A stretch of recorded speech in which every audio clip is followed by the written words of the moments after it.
A $423 million toy craze is sweeping the world. But the way people are collecting these ugly, cute dolls is the exact same way traffickers collect their victims. The Labubu, a devilish-looking monster doll, has become a massive cultural phenomenon, with celebrities like Cher and Rihanna showing them off and fans lining up for hours to buy them. It's a status symbol, a collectible, a must-have item.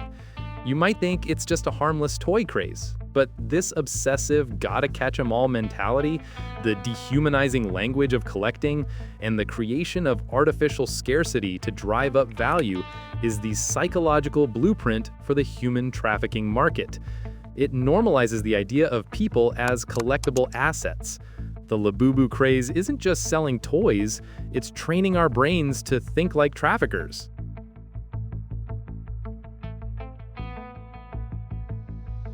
An 11-year-old boy went viral for dancing at a boat race.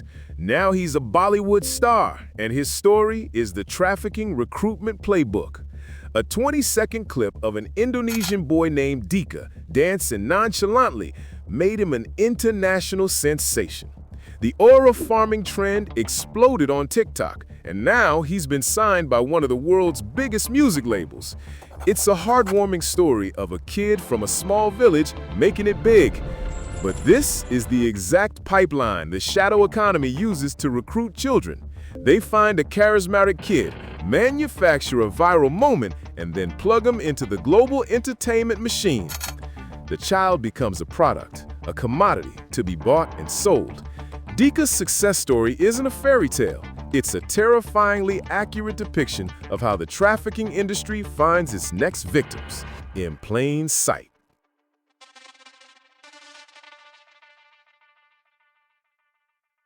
Netflix just created a fake K-pop band that's become a billion-dollar phenomenon. But they're accidentally exposing how trafficking networks are built. The fictional band Huntrix from the movie K-pop Demon Hunters has become a real-world sensation. Netflix is making billions from merchandise, and fans are treating the fictional band like a real one.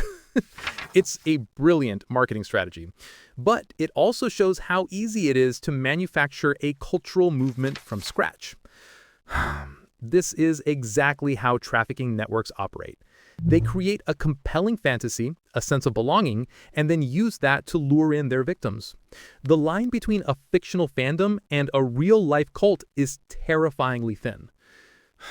Netflix isn't just making a movie, they're providing a step-by-step guide on how to build a trafficking empire from the ground up.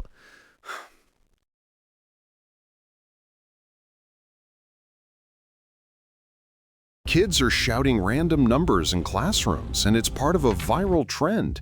But this isn't just a meme, it's the same tactic traffickers use to identify their targets.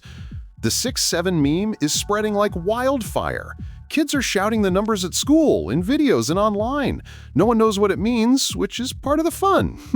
It's a secret code, an inside joke. But this is exactly how traffickers communicate. They use seemingly meaningless codes and symbols to identify each other and to signal to potential victims. These codes create a sense of belonging and secrecy, making it easier to groom and recruit vulnerable kids. The 6-7 meme might seem like a harmless trend, but it's normalizing the exact kind of coded language that the shadow economy uses to operate in the open, without anyone noticing.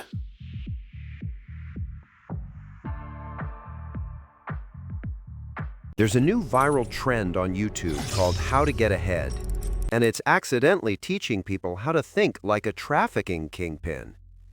Creators are sharing their secrets on how to outsmart competitors and dominate your field. It's all about gaining a competitive advantage no matter the cost. The trend is massively popular, with millions of people looking for an edge. But this ruthless win-at-all-costs mentality is the exact mindset of a human trafficker. It's about seeing other people not as human beings, but as obstacles or assets to be used for your own personal gain. The How to Get Ahead trend isn't just about career advice. It's about normalizing a predatory worldview. And it's making the world a much more dangerous place.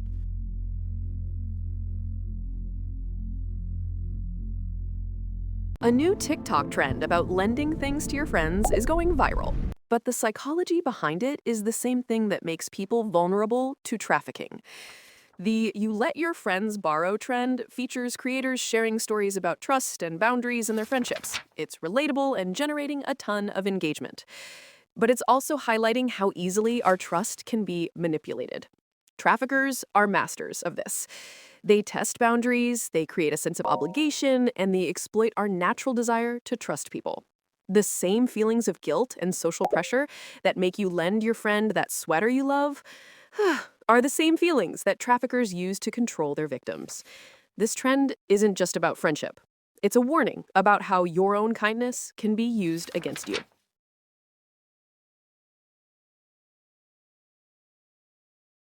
Everyone on social media is suddenly a wellness expert preaching digital rest. But this trend is a classic isolation tactic used by cults and traffickers. The irony is off the charts. People are using social media to tell you to get off social media.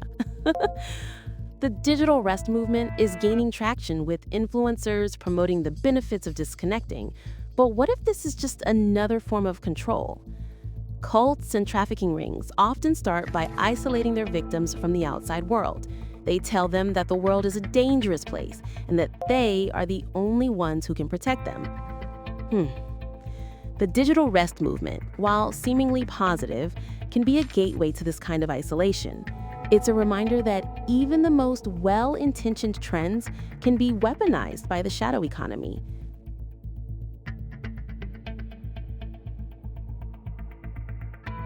Collectible art is blowing up right now, and it's the perfect way for traffickers to launder their blood money.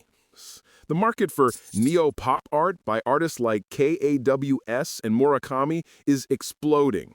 These bold, playful pieces are selling for millions. It's a fun, accessible way for people to get into art collecting. But it's also a completely unregulated market, making it the perfect vehicle for money laundering. Traffickers can buy a piece of art with their dirty money and then sell it for clean money. No questions asked. The art world's lack of transparency is a gift to the shadow economy. That cool collectible piece of art you see on Instagram might just be a beautifully packaged pile of blood money from the trafficking trade.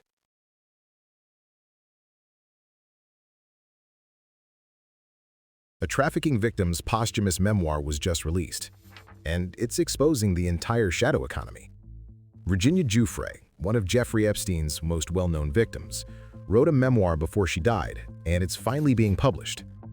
It details the horrific abuse she suffered at the hands of Epstein and his powerful associates. The mainstream media is all over it. But this isn't just another Epstein story. This is a first-hand account of how the shadow economy operates. It's a roadmap of the networks, the cover-ups, and the powerful people who enable this system of exploitation. Giuffre's memoir isn't just a book. It's a weapon. And it's aimed at the heart of the trillion-dollar criminal enterprise that is hiding in plain sight.